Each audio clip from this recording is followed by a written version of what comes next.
creating this, we really wanted to create something where everybody felt welcome. Like, we don't care where you're from, we don't care what you look like, what you dress like, or anything like that. Yeah. Like whether you have a septum piercing or you're coming down in a houndstooth suit. You know, it's like everyone can exist here and feel welcome and comfortable. If somebody like wants the weird order, I'm totally for it. I'm like, yeah, you want me to mix this with my hand? For sure. You want some toes in there? I got you. I just got to do it in the back because we're not allowed to do that. It's illegal, I'm sure. That's back alley coffee. Yeah. Let's go outside real quick. Let's take it off the lot. I actually live in the basement. She's not allowed to leave. She makes the clothes there in the back. Yeah, exactly. Like, I didn't match him on purpose. He made me. Imagine. Horrific. It doesn't always just end on 2 beers and a shot. You're telling me, man. Yeah. we'll get into. He went too hard, too fast. Sometimes you end up living in an Oldsmobile. Sober. It's 11 years? Almost, it's 16 and a half. And all you give yourself a chance to do when you stop using drugs and stop drinking is a better shot at managing those tendencies and not letting them fuck up your life irrevocably. And I guarantee you this, they will raise their ugly fucking heads every few years, okay? Because you know what I like? Just drink a big cup of coffee in the morning and then have to immediately run from the kitchen to go to the bathroom and evacuate my bowels. That's my best part of my morning. Yeah, right. Yeah. I just don't like it. I had a really traumatic childhood. Fair. Enough said. It's okay. You're going to mix your food. No, everything goes in a bowl. It's true. Were you being serious though on the trauma for that? Is that Oh yeah, no. Yeah. Your childhood is fucked. I'm sorry. You're such a bully. I apologize. Now I'm curious to see what. I don't know. This is gonna sound ugly. What trauma leads to separating your food? Yeah. I've kind of realized after we've opened, you know, because you open and you're like, okay, we're selling coffee and we're selling sandwiches, we're selling pastries, we're selling clothes, and we're not really selling any of those things. Those things are here, but we're selling happiness. Yeah. You know, like we're selling people a chance to, you know, take a little 30 to 45 minute reprieve from their day and come here and trust us with that time and leave, you know, hopefully better than they came. You know, and like that's what we're selling, and like that's our commitment to try to give that to every single person that comes here. Hey, welcome to Too Hard Too Fast podcast. In this episode, I'm here, and what district is this? I'm here in San Antonio. We're back in San Antonio. We're in the San Antonio district. District 11. The Pearl. I just call it the Pearl area. I think that's the prevailing terminology. That or Broadway corridor, but that sounds terrible. Well, I feel like this area is the Pearl area. Yeah. But we're in the Newstand, ladies and gentlemen. It's a new local shop. I don't want to call it a coffee shop because you guys sell really good food too. Yeah, it's a lot of things. It's coffee, sandwiches, pastries, clothes, beer, wine. You guys sell beer? Yeah. Yes. Why did I get a coffee when I came? I don't know. You should have looked around more. Did you have your glasses on when you came in? I did. I was super nervous though. I'll tell you why. We'll get into it. Why I was super nervous. But so we're here with Paige and Desiree, owners of the Newstand. Yes, sir. Perfect. And they didn't invite me to I didn't get the memo for the dressing alike. Well, I'm actually inspired. My outfit's inspired by Justin Timberlake, not him. Mine's inspired by Britney Spears. I got it. Yeah. And I'm just a sweaty mess, ladies and gentlemen. So let's sit back, buckle up. Let's go too hard, too fast. Hey.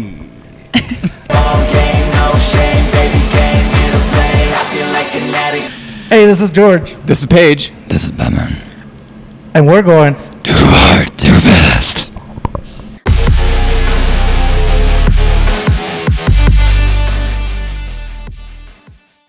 So you guys are about a month, 2 months old, maybe longer. Yeah, right? somewhere in between 2 and 3. Okay. I don't know why I went 1. It feels like somewhere in between 1 year and 1 decade. Some days, bet. yeah. I bet. So when did you guys officially open? May 7th. May 7th was the day. Yeah. May 7th of 24. Yes, sir. Perfect. And so where did the idea come from. I know you've in the past have already worked as a chef. Maybe I seen in the Austin area. Yeah, I've been. This is the only thing I've ever. That's how I known. describe everything. Yeah. The San Antonio area, The Austin area, the Dallas area, the Houston area. The Fort Worth area. Yeah, the Oklahoma area. You don't say the Valley area though. You just say the Valley. Yeah, that's true. Are you guys from the Valley? I'm from the Valley. Oh, yeah. I almost said something bad about the Valley. It's okay. Don't worry, she will for you. No, I'm from Eagle Pass. Okay. And the only reason I would say anything bad about the Valley, there's nothing. I've never had any bad experiences. It's just because everybody confuses Eagle Pass for the Valley. What? Yeah. I always get Laredo confused. Oh, that one's like for people sure. always confuse. I'm like, what? No, I've Yeah. never heard I of feel like Eagle Eagle Pass. Pass really even. Just 'cause it's a not, border town. but it's not that close to the It's Valley. nowhere near. Yeah, Right? I know. Yeah. That's Like I've never heard that one. That one's new. I think we're closer to El Paso than Yeah. we are to Yeah. the Valley. Yeah. Either way, and I also obviously gets confused for El Paso all the time. Sure, yeah. Where are you from, Payne?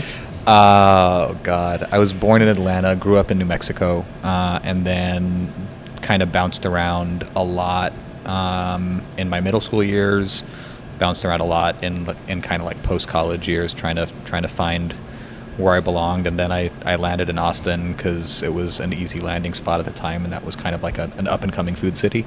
No. And it just fit. And every month I would apply at Uchi, and they would not call me back every month. You apply at what? At Uchi. I heard Hoochie. It's a same. He applied there too. Yeah, He was yeah. a man of the night. They, He's like they did call callejero. me back every month. Yeah, and I gotta be like, decline, selfie. But yeah, and Is that like a top area, like a restaurant or something? yeah, it was like the kind of Austin restaurant for a long time before Austin was really on the map as I think like a like a national food city. Like Uchi was like the place to go. You went to Austin, you went to Uchi, and it's a sushi spot like in the South Lamar area. And so like I worked there. I wanted to work there. I didn't know anything about Japanese food or sushi. I'd been doing French and Italian and just wanted to do that. And then tried for the better part of 4 years to work there. And then one day they finally called me out of the blue, and I was like, huh. They must have found one of my 20 resumes. They were really desperate. Yeah. Is that when you had just stopped trying to work there and then just randomly? I think that I mean that's very much what it was. Yeah. Wow. And then that kind of took me kind of back into my journey of being serious about food. I'd gotten into hotels and just kind of was floating around before that. That's the hotels and the hoochie stories. Yeah. That's where they collide. Yeah. Interesting. Yeah. That's usually where it goes. Yeah. Starts in the lobby, then goes upstairs. Yeah. So what brought you into San Antonio? I should have said. Oh, okay. I was looking at her. Oh, Well, got it's it. because Yeah. we were getting there, and I didn't want to Yeah. make this into No, totally, and then leave her out as totally, the yeah. third wheel. Thank you. I Yeah. appreciate that. No. Phenomenon. No. Promise, I know what I'm doing here. Like, I'm trying to build to where you guys met. So Where we met. Oh my gosh. Yeah. What took me to Austin or to San Antonio? San Antonio, because well, let's go to how you guys met. Yeah. How did we meet? He denies our first interaction. So one of our friends, her name is Sophie, and she tells me like, hey, I have a friend Paige. Like, I think you guys would really get along. At the time, I'm engaged, so she's just introducing us as friends, right? Based on our personalities. And he like completely ignored me, and I was like, okay, I guess. Like, I just work here, and I was just saying hi. And he completely denies that. I don't remember that ever happening because I'm not the type of person to just like ignore someone who's. Okay, but remember when he walked in, he didn't say hi to you? I didn't. Yeah. That's true, actually. No. Well, I will say you did say thank you when I Yeah. opened the door, and then that's it. My Not the eye twitching. my shyness is so commonly mistaken as rudeness. No, man, It's so it's all bad. right. It's so bad. It's all right. I did not take any offense at all, and since you say that, I'm like, I really was telling Desiree to like in my normal life, in my real life, everybody is like, how do you have a podcast? You don't talk to anybody. Be like, actually, I'm selective with my conversations. I just like to have them publicly. Yeah. Put a camera in front of me. I'll start talking. I mean, I totally relate to that, dude. Like, I've always been like painfully shy. The only thing that changed that a little bit was restaurants and just like forcing me to talk to people. Yeah. And well, even as a chef, like in the back, or did you get started in the front? I started as a busboy and then as a waiter, and then I was like, fuck this. Get me in the kitchen because that's really what I wanted to do. And so finally got back there, and then I don't think I talked to a guest again for the next like 8 years. And then I got into sushi, and then it was like, hey, you got to talk to people again. I was like, what? I have to talk to people? Just While like, you're making sushi? Yeah. So I'm just like fumbling with my words. I generally have a stutter. So it was awful at first. I was just like, do you want a piece of sushi? It was mortifying. I've never had a sushi person maker talk to me. Well, in my experience, it's probably more my fault. If you ever sat in front of me, you weren't missing anything. Fair enough. just some stumbly. I think Desiree, you know what though? I think he's deflecting. He hasn't gotten back to how he met you. I was waiting for her to answer. Classic. I do think he tells this story much better. We have different perspectives, honestly. So you didn't ignore her? I mean, I clearly did, but if you don't remember something happening, yeah, and it's the whole like if a tree falls in the woods and nobody hears it thing, it right? Really fall. Yeah, you know. But she heard a tree. I didn't hear a tree, you know. So I don't know. Anyways, what I remember is the next time we met was also at the same gym, and I was warming up for a workout, and she was sitting there with our same friend. Yes.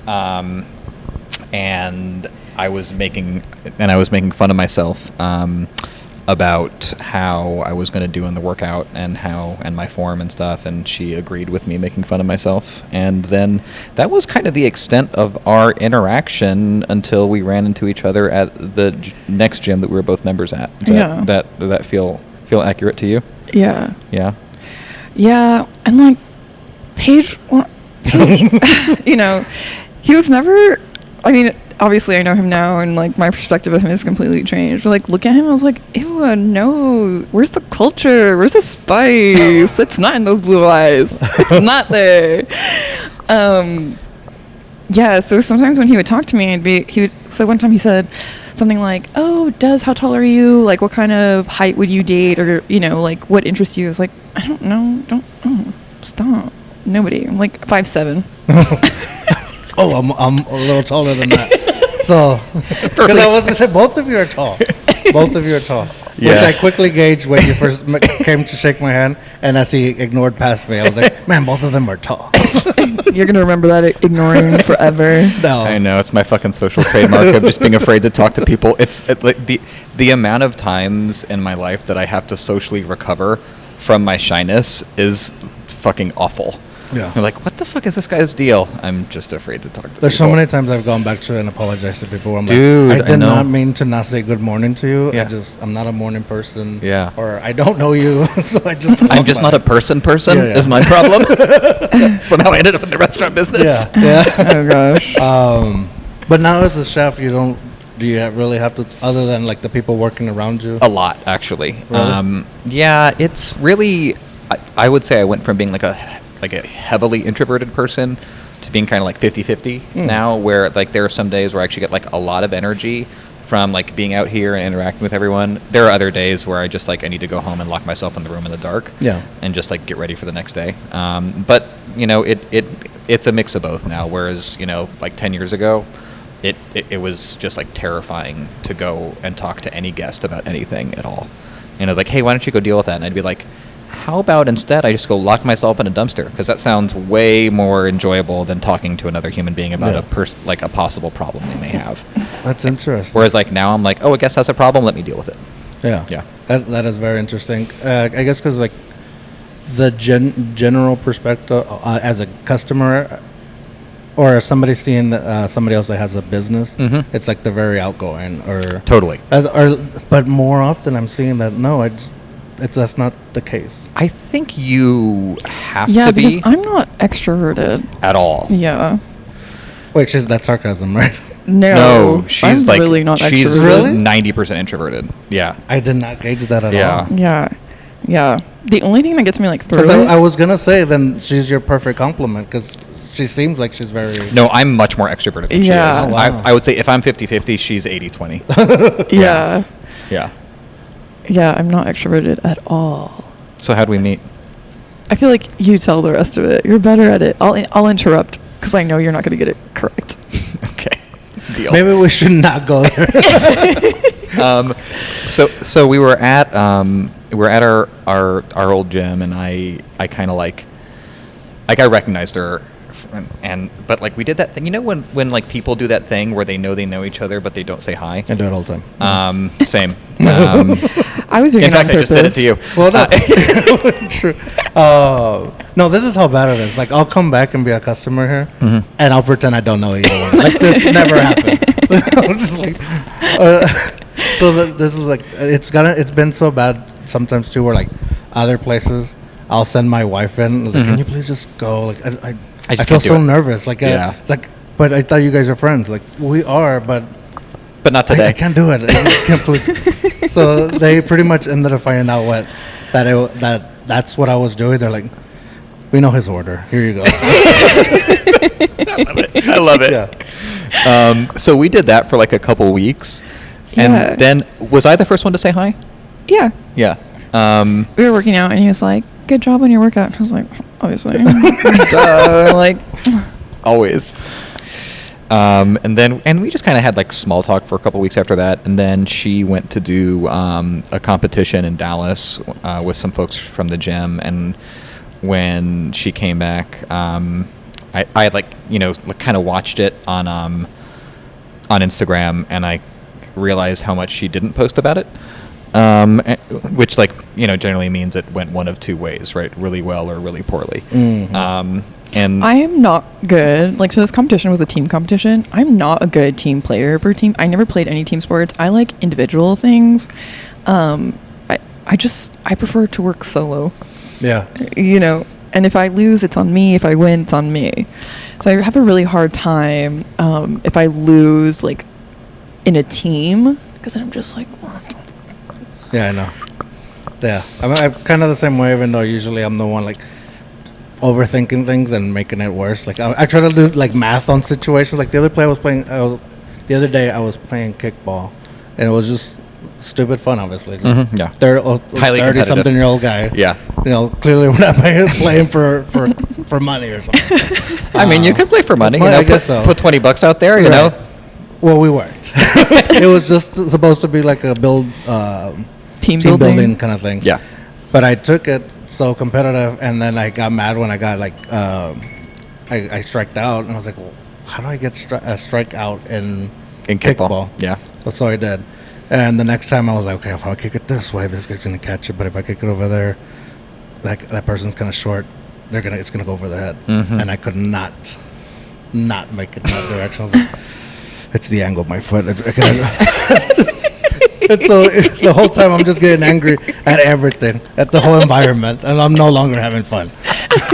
So I get it. Yeah, I love it. but the whole meeting, how you guys met, is because I'm kind of seeing how the idea came about for this place, especially to get somebody else on board, regardless if it's your significant other or not. It's a tough thing to do. It is. It was her idea.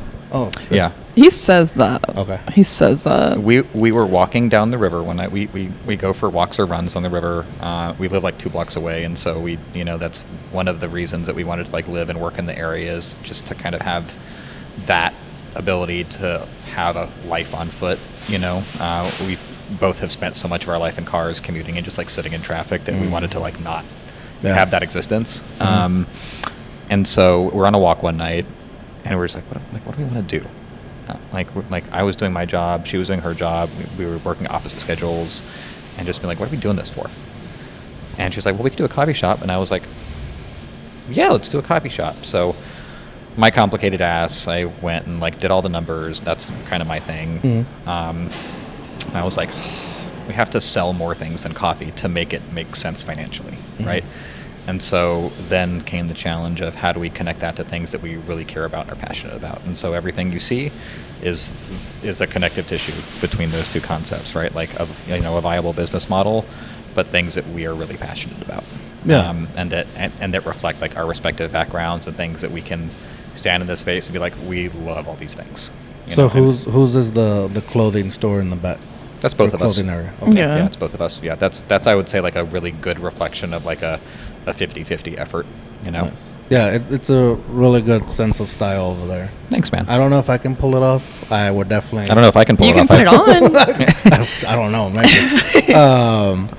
But so coffee, food, and then clothes.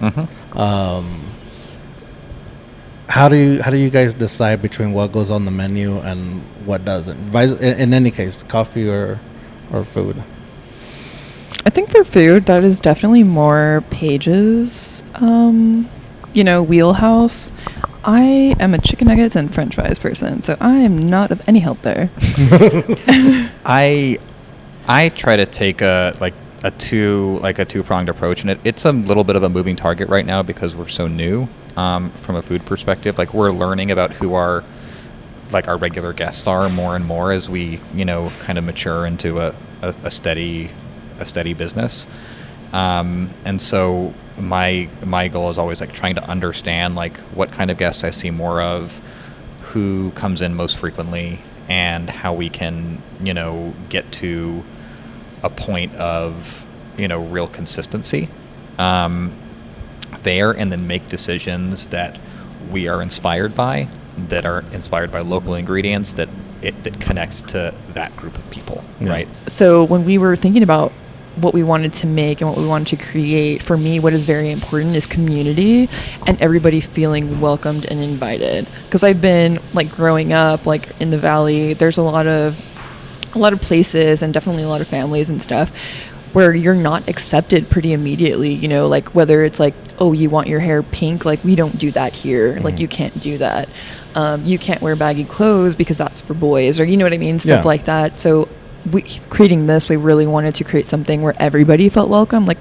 we don't care where you're from, we don't care what you look like, what you dress like, or anything like that. Like whether you have a septum piercing or you're coming down in a houndstooth suit, it's like everyone can exist here and feel welcome and comfortable. And we have really tried hard because that's genuinely who we are, right? Sorry, I didn't want to laugh. I was trying hard not to laugh. You said septum, but I heard rectum. Not the rectum piercing. That's why I was like, I was just wait for it. Don't correct.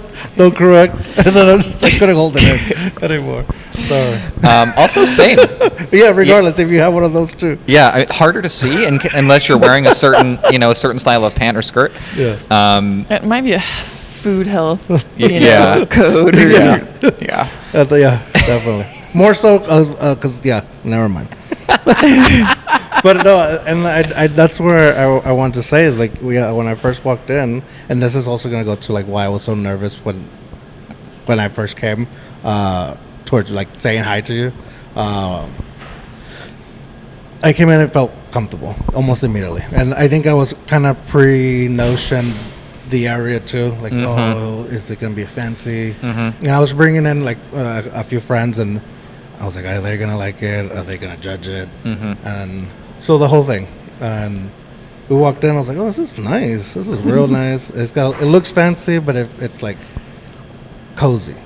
I hope that's the right word. That's what it feels. I'm really glad you felt that way, because that's what we want. I mean, like, because it's just like a reflection of who we are, and we're not all one thing. For as much as like there's wine that doesn't have an English word on the label, there's also a Dennis Rodman Spurs jersey, up there. Oh, yeah. And it's like that because that's who we are. Like that and like, it's not that everyone has to come in here and have that shared experience of everything, right? But there's just something for everyone. Yeah. Like there really should be something for everyone. Or a level of comfort for everyone. Yeah. Like whether it's just like we get so many business people, we get so many kids, like everything, like families, and we Mhm. love it. And kids will run around in here and they'll say, "Oh my gosh, I'm sorry, my kid's dropping food all over the place." Like, don't even fucking worry about it. Yeah. I have a Dyson. I got you. I'm gonna clean Yeah. this up. Don't worry. Yeah. And they're like, "Oh, thank you so much." And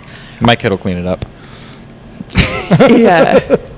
So Paige is like, you know, really in charge of the food menu. And for coffee, how it gets decided is, for me, when I go out and I go get coffee, like for me, it's such a treat, right? And I think that a lot of people feel that way, like when you're having a bad day and you just want to like go get a fucking treat and you're like, I need caffeine and I just want sugar and I just want some cold foam and I want caramel and I want all of that.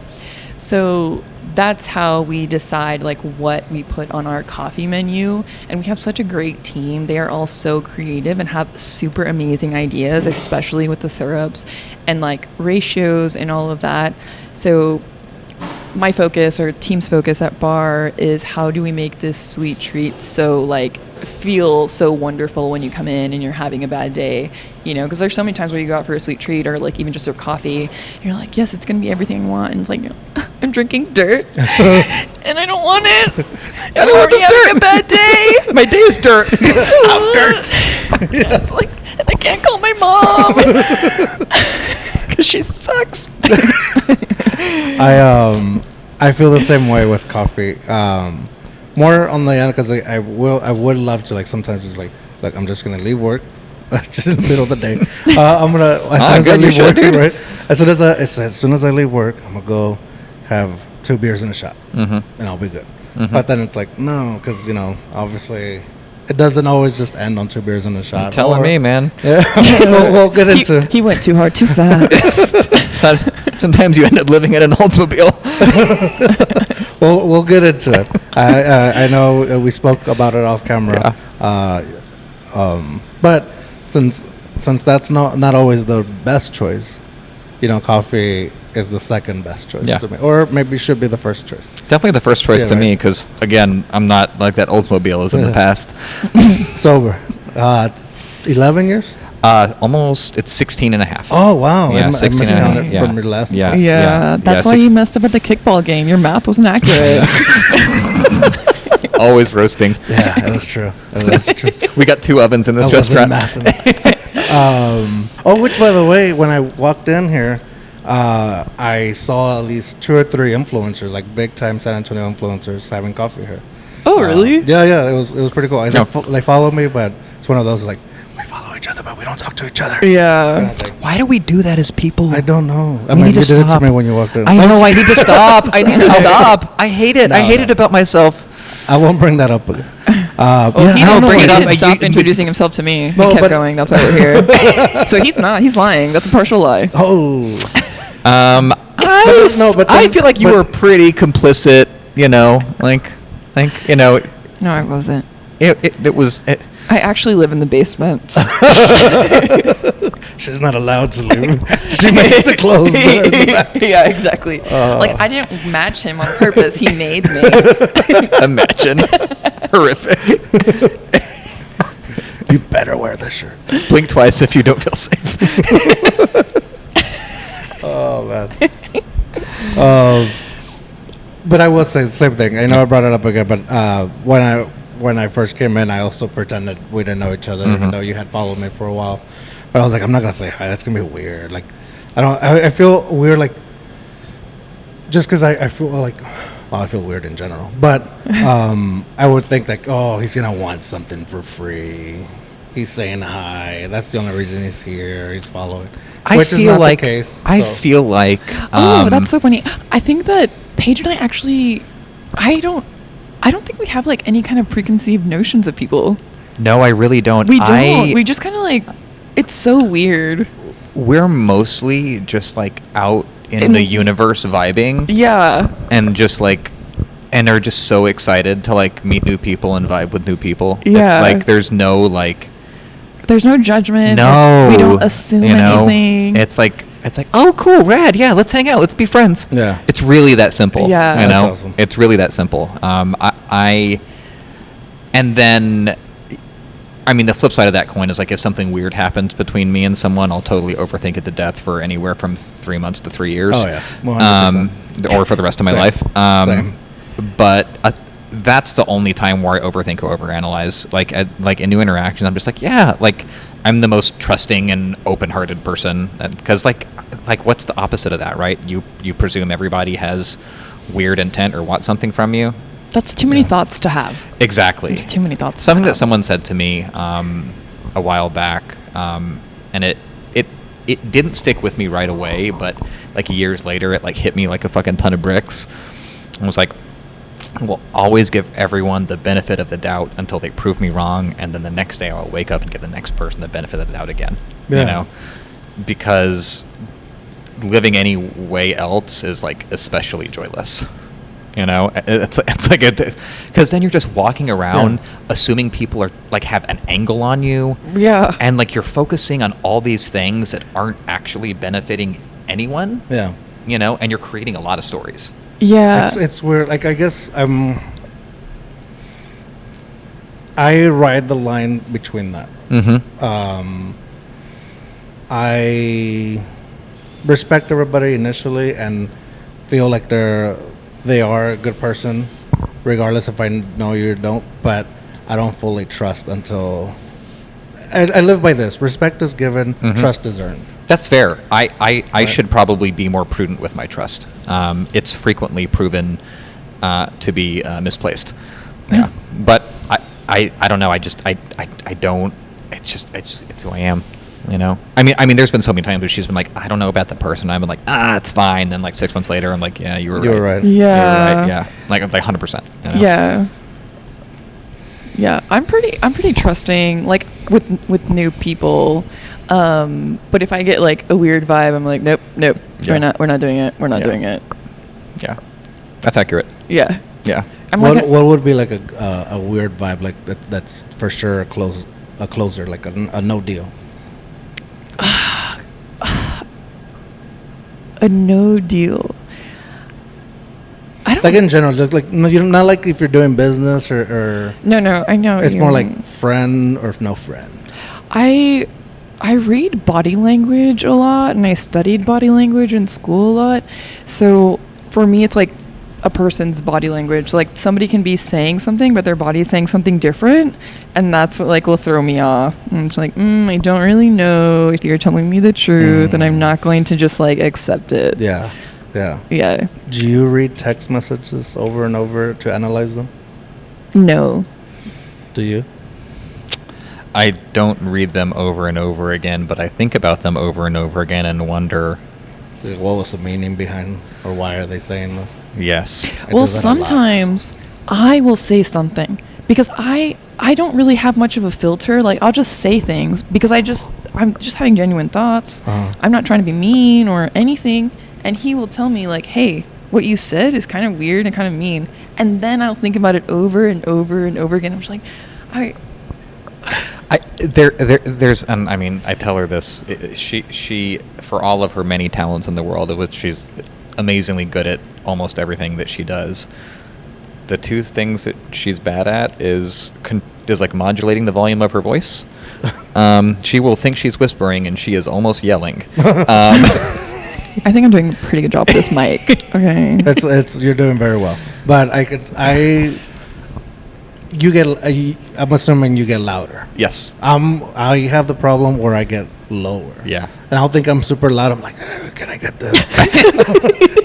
And I do it more often when I'm like in public places, like ordering. Like I'll look at the menu for 100. I don't know. I'll look for for an hour. I'll look at it, and then I'll walk up and I go, I don't know what I want. I knew 2 steps back, but now I'm here and I don't know what I want. And I'll order something. I'll sit down. My wife's like, "You like what you got?" I hate it. I don't know what I got. And I hate my decision more than I hate what's in front of me. Yeah, I'm like one of the worst people. I'm like the worst drive-through person. I'm like, my wife was like, "You need to get this, and I'm like, just tell it to my ear as I'm ordering, or else I'm done. Like, I love it. That's good. I like that. No, I think a lot of people are like that. We definitely. I spend a lot of time here on POS, and a lot of customers will come in and they'll be like, "Yeah, can I?" I'm like, huh? What? And like I said, I don't really have much of a filter. So instead of being like, "I'm sorry, I didn't hear you," I'm like, "What?" And and I've had to like learn how to dial it back. Yeah. My intention isn't to be like, huh? Yeah. It should be like, I can't hear you. Yeah. Is it me? Like, can you say that again, please? Yeah, it's her other funny thing that she does is she just says things with a tone of voice that sometimes is like, and her intention is not ill-mannered at all, but it comes off like almost like she's trying to start a fight, you know. I'm from the valley. and I'm like, hey, easy here, and she's like, what? And I'll be like, I'm like, ¿qué estás what? hablando? No estoy haciendo nada. Get chingados. Exactamente. Que no entiendes, página. Yeah. And I'm just like, we're just showering right now. What's going on? I wonder if that's a cultural thing, because that's definitely something like I think it is. Yeah. Yeah. Like I kind of grew up around it like that, and Mm-hmm. I don't read it as ugly sometimes. And I think like the background I come from is so overemphasized on like the irrelevant details of manners, you know, like the things of like, hey, you need to reply to a thank you note with another thank you note, which is like an insane way to live, right? Yeah. The caucasity. The caucasity indeed. The unwiring I've like had to do over the years of just being like, this is helpful, this is trash. Yeah, you know? he just needed a piñata to hit when he was growing up to help him. You know, weirdly, I actually had a piñata at almost every birthday. Nice. Yeah, that's the weird thing about growing up in New Mexico is that you have this like really interesting blend of like both cultures. Yeah. Where it just is. It is like that place because it's the oldest city in America, right? And so, you know, it's like. They're like the original Spanish culture and Spanish language like is the cultural driver of the city, and it like every elementary school like is like has a Spanish name, you know, and it's just like and then everything else just kind of finds a place around that. You know? That's interesting. Yeah, it is. But that's my annoying habit. It's like you'll actually have some. Never mind. I'll cut it out. I was gonna say that that's interesting. That's where I feel like it sounds like I'm not interested in it. But I'm gonna go home and look it up. Like the oldest city in America. I'm like, no, it's really I believe you. And also, here's the beautiful thing: Yeah. too hard, too fast. We don't check facts. Well, great. Oh, It rhymes. I could have said it's the newest city in America then. Yeah, we don't No. check it. Somebody else can. Yeah. He wasn't actually a chef at Uchi. Yeah, I know, right? He Wikipedia'd that shit himself. Yeah. I actually He lied on his resume. Yeah, I was That whole I was resume. part time at CVS across the street. He went too hard, too fast. He stayed at the Valero for a while in the car. Fair enough. When you mentioned the replying to the letter with another letter, thank you letter, the equivalent nowadays, I feel like it's the mention on the story. So if like, like you mentioned, so they mentioned like, do I mention them again? Do I mention them again? Yeah. All right. So going back to the coffee a little bit, one of the thoughts on my way here, I wanted to ask was if there's any like weird coffee orders. Yeah, because I just created a weird one. Oh, tell me about it. Yeah, let's hear it. I will after. Okay. After you tell me. Okay. Well, this is how I keep engagement. You know, you gotta keep people. Yeah. Hopefully, you know. Cliffhangers. Yeah, Yeah. I like it. I'm a professional. Yeah. Just not at math. I was just gonna say a Or mathematician. kickball. Or kickball. But yeah, I was wondering that because of that, and also because yours, and I don't know if maybe in the future you will have like some specialty drinks that you might like. Oh, this is cool. And we'll put it on the menu forever. Yeah. We will. Perfect. But you guys have the syrups, so that's what gave me the thought. I was like, oh, they have like the syrups where people put their own syrups. Mm-hmm. So I wonder like something weird that people come up with. No. People I'm honestly like anytime somebody like wants the weird order, I'm totally for it. I'm like, yeah, you want me to mix this with my hand? For sure. You want some toes in there? I got you. I just got to do it in the back because we're not allowed to do that. It's illegal, I'm sure. That's back alley coffee. Yeah. Let's go outside real quick. Let's take it off the lot. No, what we do get a lot of is people asking for frappuccinos. What is that? I'm so glad you don't know what that is. It is a blended iced coffee drink that Starbucks specializes in. I believe they have it trademarked. Yeah, right? I don't know. They might. I don't want to. Yeah. Oh, we Oh, don't need no. facts Yeah, here. Yeah, we don't check I think we can't legally make it. Oh, really? Yeah. Or we I've can't. obviously You heard- can make blended drinks. You just Yes, can't call it a frappuccino. yes. Oh, Yeah. okay. So I've obviously heard the name, but I've never ordered one, so I don't really. I'll give you my normal drink order, coffee. It's 5 shots of espresso over ice.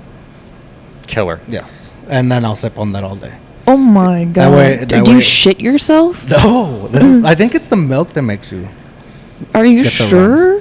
Because everybody says, "Oh, this coffee's going right through me." I'm like, I feel great. I'm sipping on this all day. First of all, let's normalize fucking shitting your pants, okay? Because you know what I like? Just drink a big cup of coffee in the morning and then have to immediately run from the kitchen to go to the bathroom and evacuate my bowels. That's my fucking best part of my morning. Yeah, right. Yeah. I mean, I can see. I'm like, oh my god, the bread's gonna burn. I gotta go. I can see the benefits. Yeah, it's great.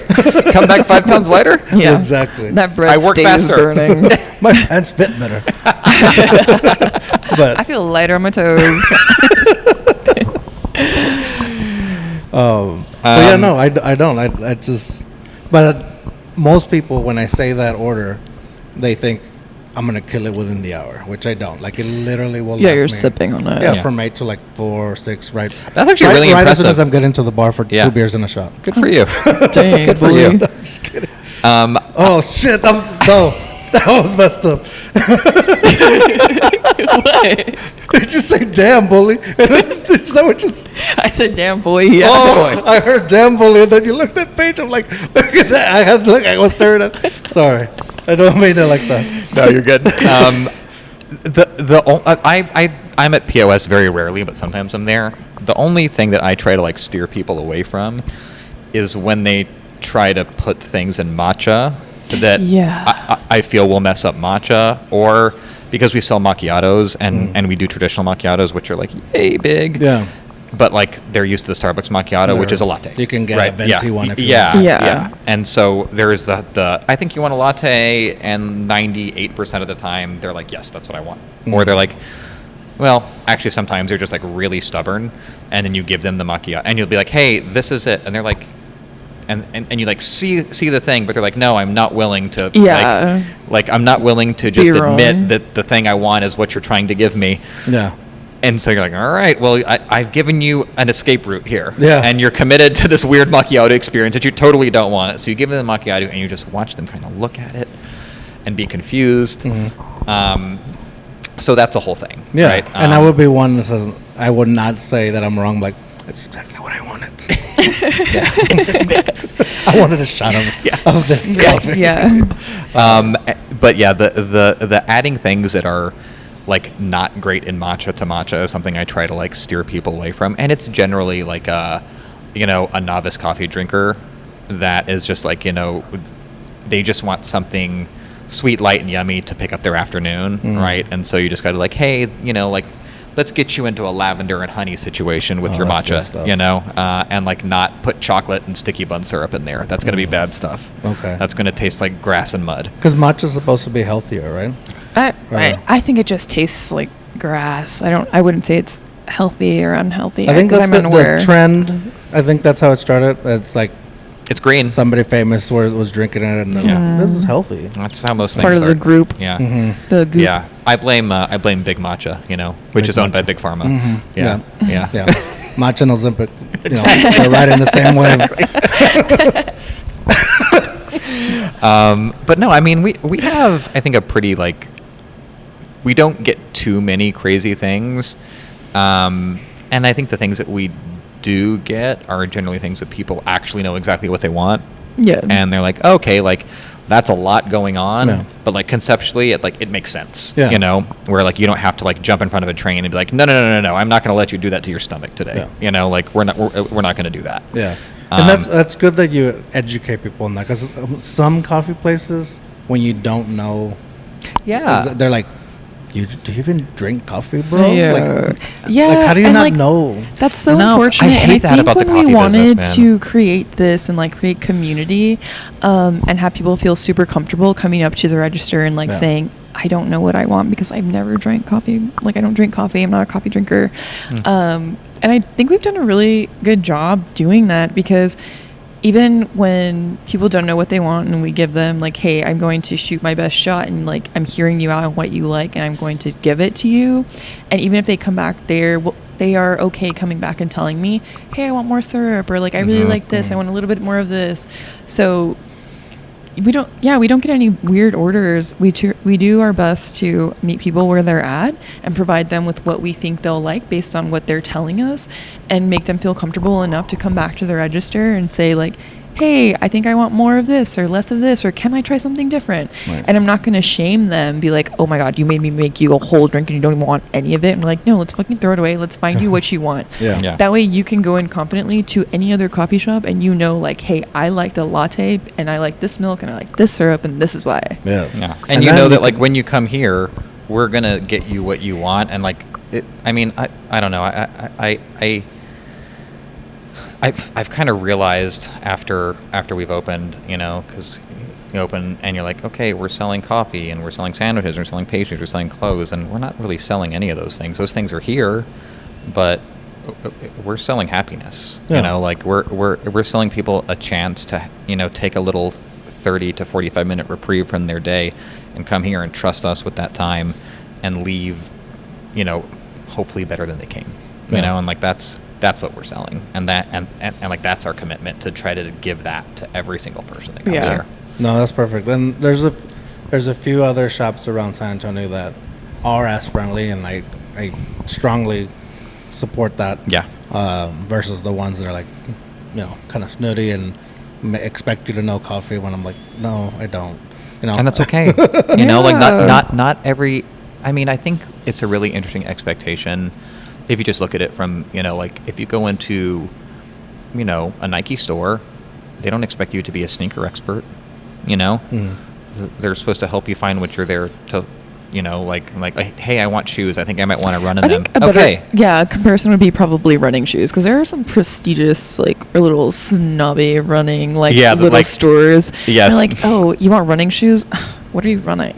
Yeah. You know? Where are you running away from? Yeah. So I think that would be. Yeah. Like, what's your marathon time? Like, I don't run marathons. I'm like thinking about running for the first time. Yeah. You know, just getting started. Yeah. Like I had the idea, and like I heard this was a place you go for that. You know, and so like I trying to take that approach of like, you know, let's meet you where you are, and then if you want to go someplace else, cool. If you want to stay there, totally cool also, right? But like the point is to give you what you want, not for us to give you what we like. Those are totally two different things. I give myself what I like, you know. That's irrelevant to the guest experience.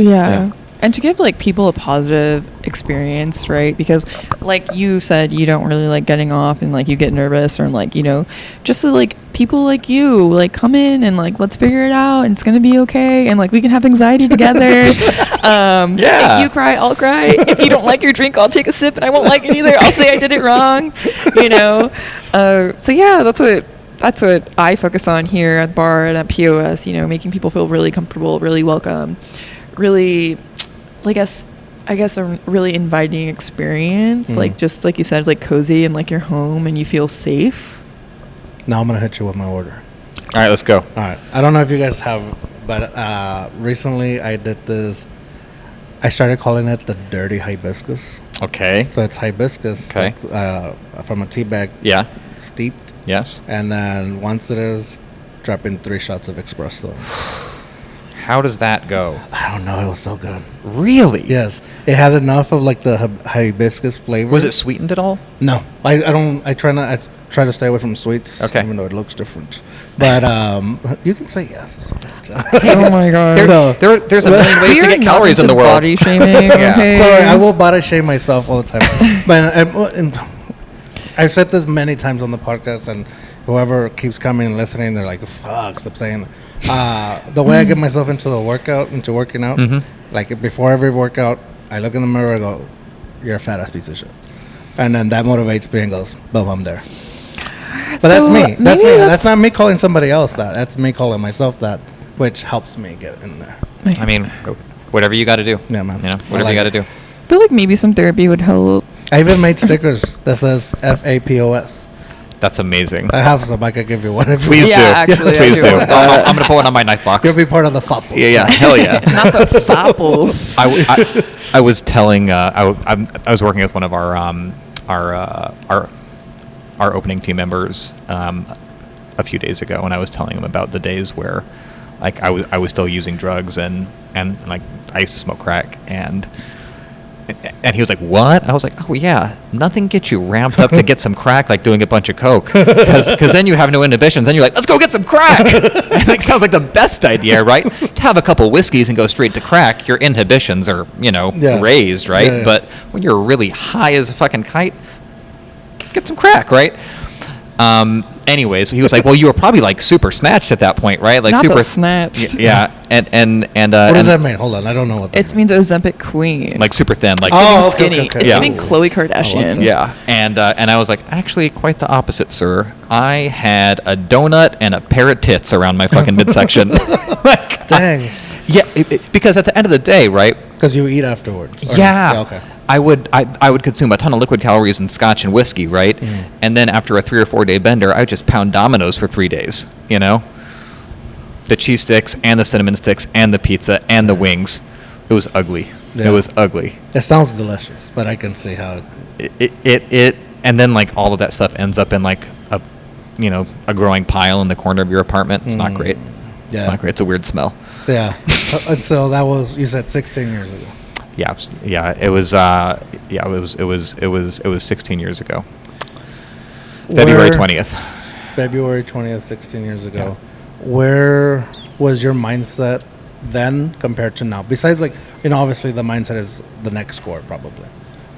But Yeah, I mean, more so career-wise. What's actually really interesting is that the mindset of the next score, that the score just changes, right? I think a misconception about sobriety, at least to me, is that you stop using drugs and turn into a different person. All of the same shitty thoughts and self-destructive tendencies exist and will always exist. And all you give yourself a chance to do when you stop using drugs and stop drinking is a better shot at managing those tendencies and not letting them fuck up your life irrevocably. And I guarantee you this, they will raise their ugly fucking heads every few years in some weird way. And you have to just keep developing and staying committed to having the skills and knowing people and having resources and a support system to help you get through that shit. Because you can't do it by yourself. Yeah. And it is a thing that, like, I haven't wanted to take a drink since the day I quit drinking. I knew on my drive to rehab that was the last drink I was ever going to have. I was crystal fucking clear on that. Less so with drugs, honestly. But like, I was like, I'm done. Because there was like, I had already tried to quit twice. So like, it wasn't my first, I hadn't gone to rehab yet, but it was like I have categorically proven that I am really bad at drinking. And I even try to do things like, well, let me drink a little bit. I won't do Coke, right? Yeah. First night I tried drinking, had a glass of wine, cool, chill. Second night, had a bottle. Third night, 2 bottles, I'm off to get an 8-ball, and then 2 years later, I'm living in an Oldsmobile, right, And so, like, there's no off switch. It's just giving yourself the chance and having people like her in your life to be like, hey, you're fucking up right now. You're doing your fucking weird, dumb thing, and you need to fucking stop. Because that energy, that need to always. What does your weird, dumb thing look like? What does that mean? He just gets like Because I'm sure like we all have it, but we just don't know. He doesn't go back to drinking or doing drugs or anything like that. His what he does is like, I guess he gets so spun out like emotionally, and like he just start like all his conversations like sound like they're spun out too, and it's like, you need to fucking chill. You need to go to sleep. Yeah, like it's It's when I let my tank get too empty, and then I try to fill it up with shitty things instead of good things. Yeah. But it stems from depleting myself too much and giving too much of myself to the world around me, and which is hard because that stems from positive intentions, right? Yeah. That comes from a genuinely good place. And then I do that, and if I go too far, then like the number one like calling card for me is, do I start lying about little things? And if I see myself start lying about little things, I know that big things are around the corner. And lying about big things means making big bad decisions, right? Okay. So that's always like my like even if it's like the smallest little thing, right? It's like, no, fucking stop. Okay, you're there, right? Yeah. And like over time, I've gotten like incrementally better at spotting it earlier and earlier and earlier, you know? And it's something little white lies or something I'm, because of that, hypersensitive to in my environment. You know? That makes sense. And it's crazy because I think that's very much a general thing, like maybe not in the same fashion, but you know, we all start depleting ourselves one way or another. And I see myself also in the same fact of, by me depleting means I'm more like I just been running wild. Yes. For too much, doing a lot for somebody, or just I bottle things up a lot. So if something makes me angry, I'll bottle it up And not communicate about it. Exactly. Same. And then it either blows up in anger or someplace else. Yeah, exactly. Yeah, totally. I'm the same way. But it's knowing like that, or having somebody that can tell you, hey, you're going there, you're getting there. Yeah. And my wife does that sometimes. Well, a lot for me. It's just, I say sometimes because it's only sometimes when I listen and really say. That's the thing, you got to listen. Yeah. Right. You know, I mean, because, and that is, I mean, we've been through a lot together, and you know, it's really a beautiful thing when you realize that you can trust someone with the ugliest parts of yourself, you know, and when they can see you and still love you for that, you know, and she has seen the ugliest parts of me and still loves me. Gives me some good roasting material, honestly. For later. Yeah. Fair Like, enough. remember? Because I do. Oh, that's perfect. Yeah, my wife files it away for a rainy day. Yes. Which is perfect. I welcome it because you know, it's needed. Yeah, it is. I mean, that's part of partnership, you know. I mean, like I think, like, you know, I mean, we had this conversation, you know, a couple weeks ago, you know, like, love is like when you make that commitment to someone, in my opinion, right? Like, too many people make the commitment and make it on a surface level and then bail too easily. And I've been guilty of that. I've been married and divorced once before, you know, and I did that. I made a commitment that I didn't even understand and the commitment I was making, right? And now I have a much deeper understanding of what that commitment is, which is to say, you know, whatever we're going through, we're going to get through together, and whatever resources, you know, internal or external, we need to engage to make sure we get there, we're going to do, right? But like, failure is not an option, you know? And that's the great thing about her, is that that's the same approach she lives life with, is that failure is not an option. Yeah. That's why I was so comfortable betting on her. It's like a double-edged sword, honestly. Just like constantly being like, no, I'm going to do this. I'm going to fucking do it. Yeah. Yeah. That's awesome. I'm glad you have that, and I'm glad that you are that for each other. But yeah, man, dirty hibiscus is something that you should definitely. Okay. Let's go to Central Market, get some hibiscus tomorrow, and then we'll check it out. Yeah, dude, and then let me know. Like, definitely say like, no, dude, this is disgusting. I've been wanting to do something with. I really like hibiscus, so like, that's the only reason. Yeah, that's the only reason I did it. I was like, I wanted something, and hibiscus has a very like almost like a hint of sweetness, but not so much. Like, totally. And when I was sipping on it, and it was iced, by the way, too. Yeah. I would assume so. Yeah. This is hot. Yeah, no, especially in this heat.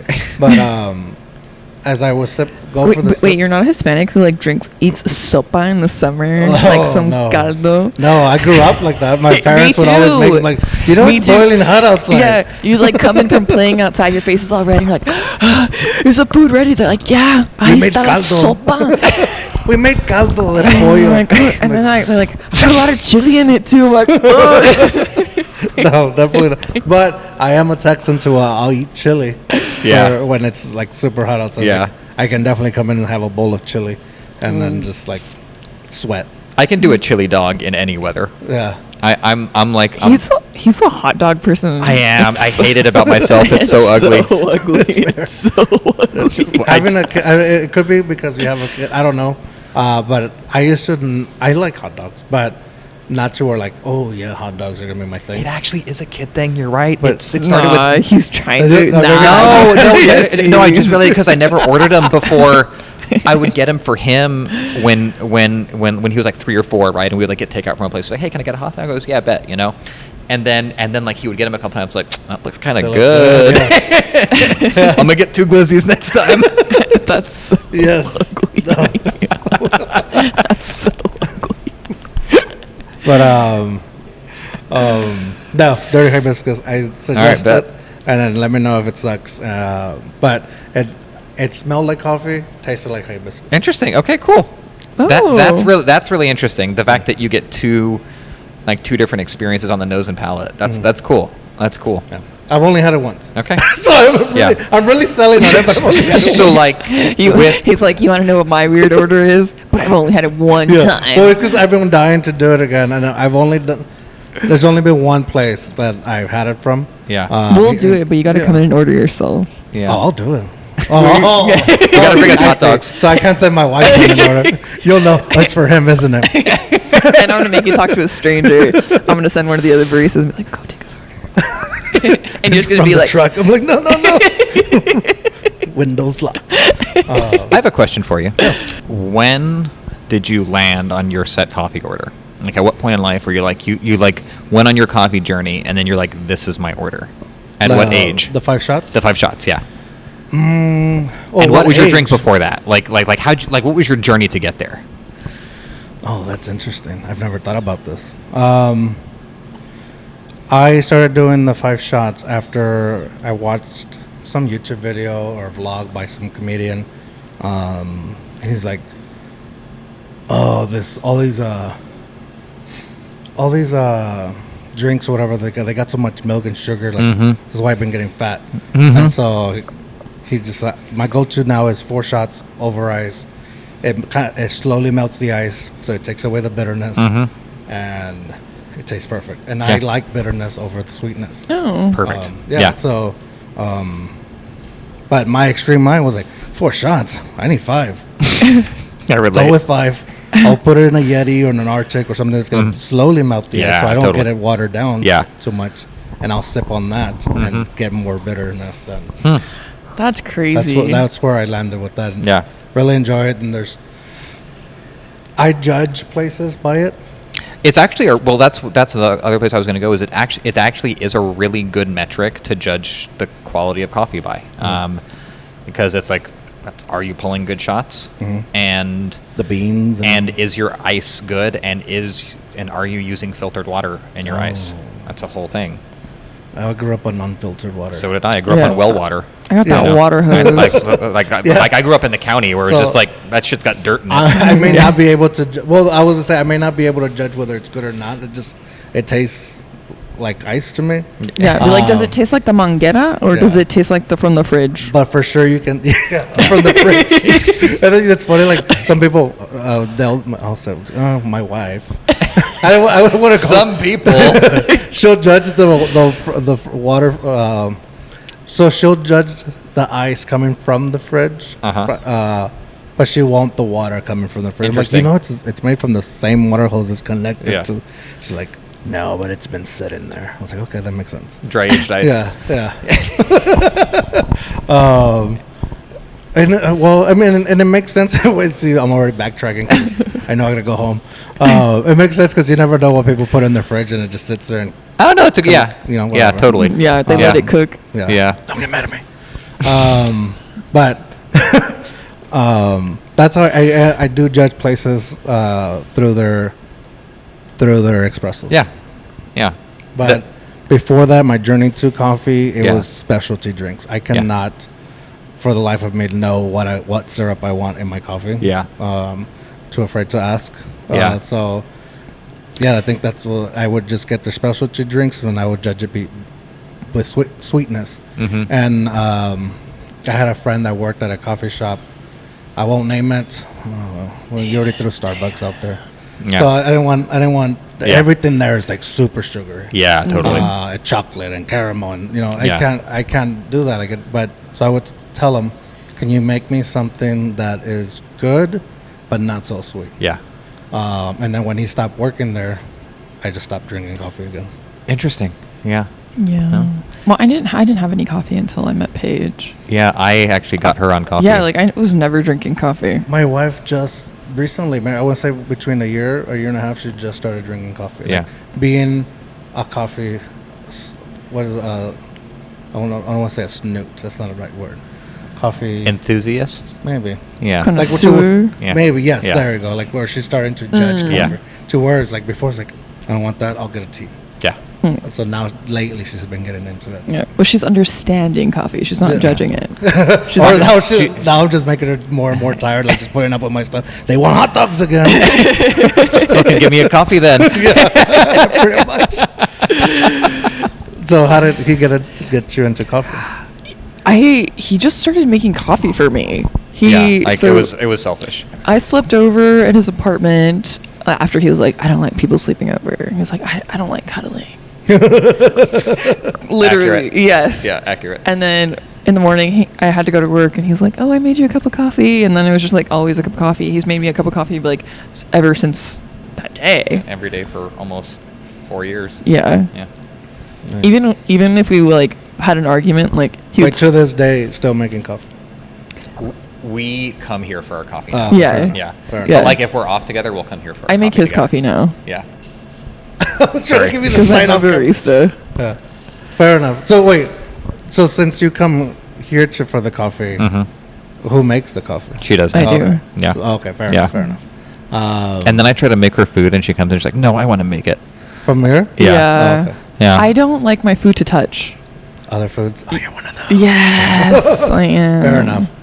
I mix all my food. There would totally be a Seinfeld episode about the way she eats. Yeah, probably. Yeah. I'll look like if the knife has something on it and he's cutting my bread, I'm like, And it's not like wipe it off. It's like use a different knife. Oh, wow, okay. Yeah. Well, why? I just don't like it. I had a really traumatic childhood. Fair enough. Enough said. It's okay. You're going to mix your food. No, Everything goes in a bowl. It's true. It's true. It's called Fideo Loco.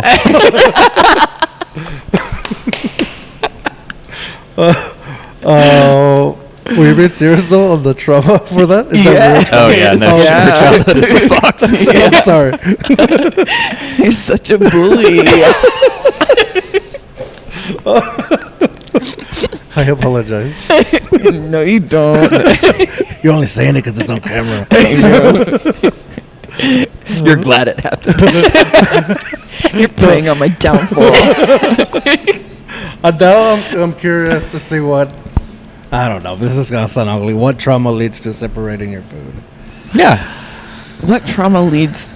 Literally mixing it, or being like, if I didn't like, which comes with sauces too, right? Mhm. So I was willing to try new things growing up, like it took me a while to try pizza because pizza has sauces and stuff like that. And then when my mom noticed, like, oh, you don't want any fucking sauce on your food, she would literally like go get this like that ragu thing and pour it on my food and make me fucking eat it and be like, oh, okay, I don't want this. And it would just be like that every time. Yeah.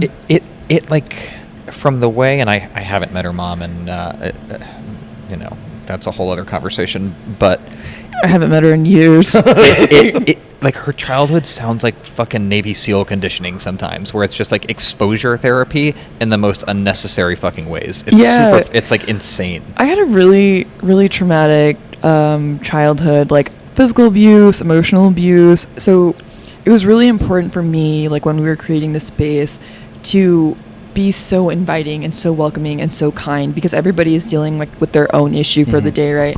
And a lot of people, like I think in Hispanic culture, right, like we're like told to suppress all of our emotions and all of these things. And I think San Antonio's population is a lot of Hispanic people, and I know like there's a lot of that similar family trauma that we're all holding, and a lot of us haven't worked through it. So if I can create a space for adults like to come in and feel welcomed and feel okay to say they don't know or they want something else, like that's where a lot of my inspiration came from, to be welcoming. Yeah. Yeah, I don't want to say it's just cultural. It's probably an all-around thing that not trauma specific like that woman. Yeah, trauma in general, but I'm thinking more the food. Like I also remember my either grandparents or uncles or somebody, even my parents every once in a while. If I didn't like something, it's like, how? Have you even tried it? Have you even tried it? Here. Yeah. And it's like, but like in a super which makes sense way. to me, and I do that now too to myself. I'm like, you haven't tried it. I'm gonna force feed it down your throat. But it's like, it's the same words but with kindness. yeah, I was like, listen, man.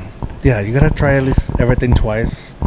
And I actually agree with that if rule. you like it. No, not me. Like his son will have like half of his dinner and he'll be like, "Hey, Dad, I'm full." And he'll say, like, "You need to take more bites." Like, no, he doesn't. No, he doesn't. Leave him alone. He's done. Let him. He's just gonna go get a whole ass cookie after. Let him. Let him.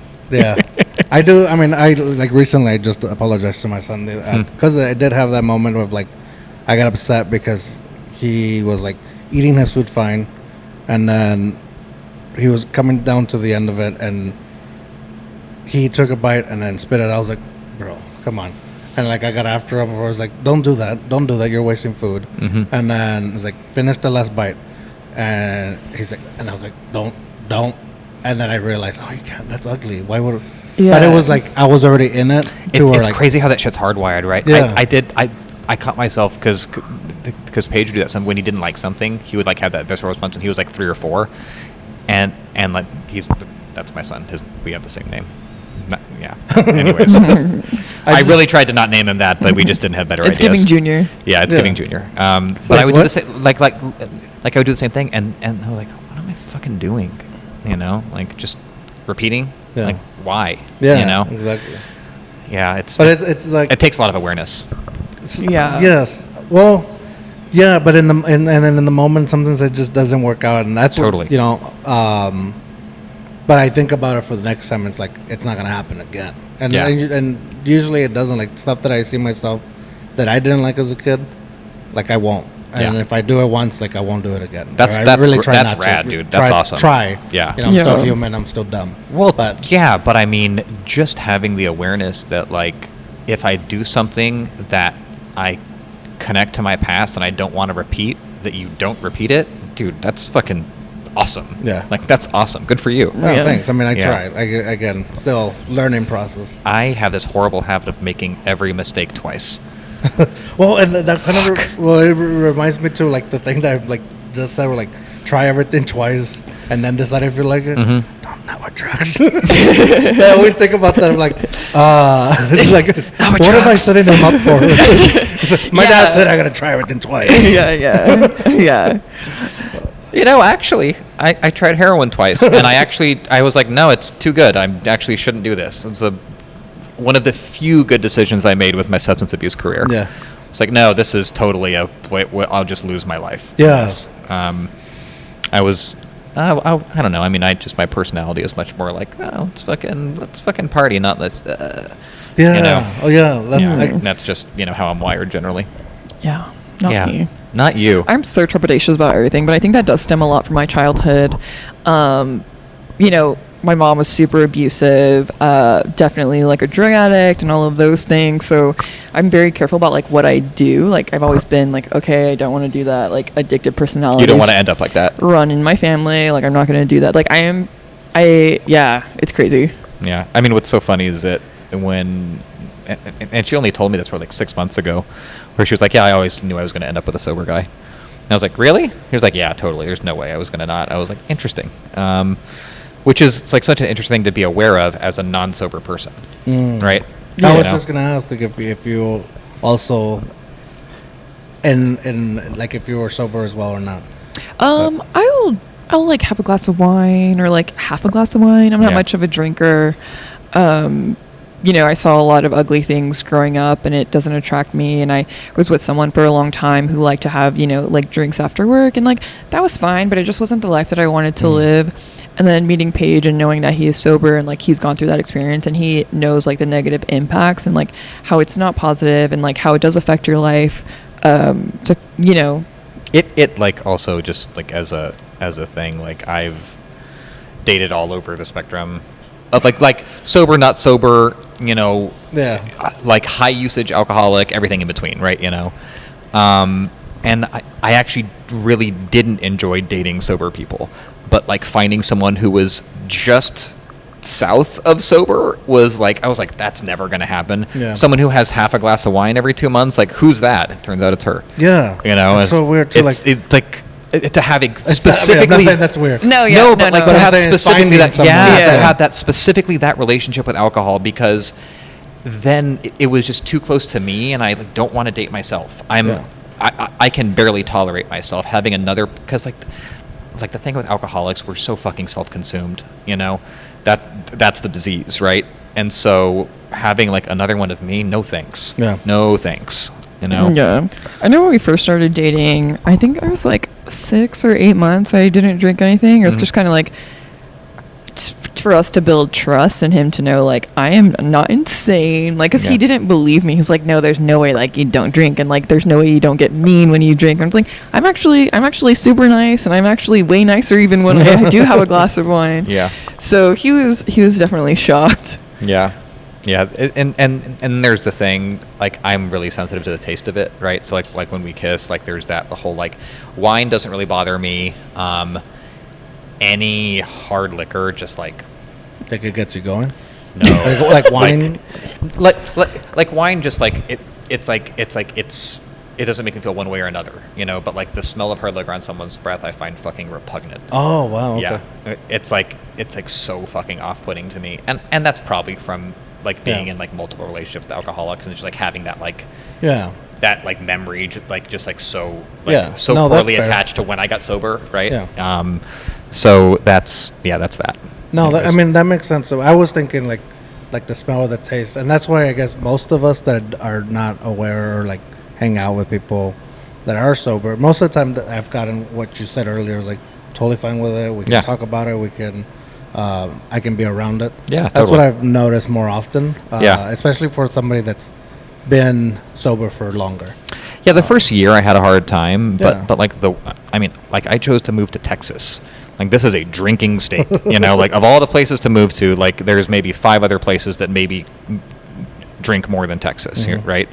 And they're all just in a line going east from Texas, Except on Sundays because, Yeah, totally. No, well, I should rephrase that. Yeah. Definitely on Sundays. Yeah, They just don't sell it. Yeah, exactly. And so like that's always just been. Just been something where I'm just like, No, but Yeah. I think the general thought is like if somebody that's sober smells or tastes a little bit, It's like it wants you want more of it's it. like Yeah. triggers that No, I mean, desire. Because when we do our I wine can't have like tastings- just one hot Cheeto. yeah. Oh, well, fuck same, same. I fucking love hot Cheetos.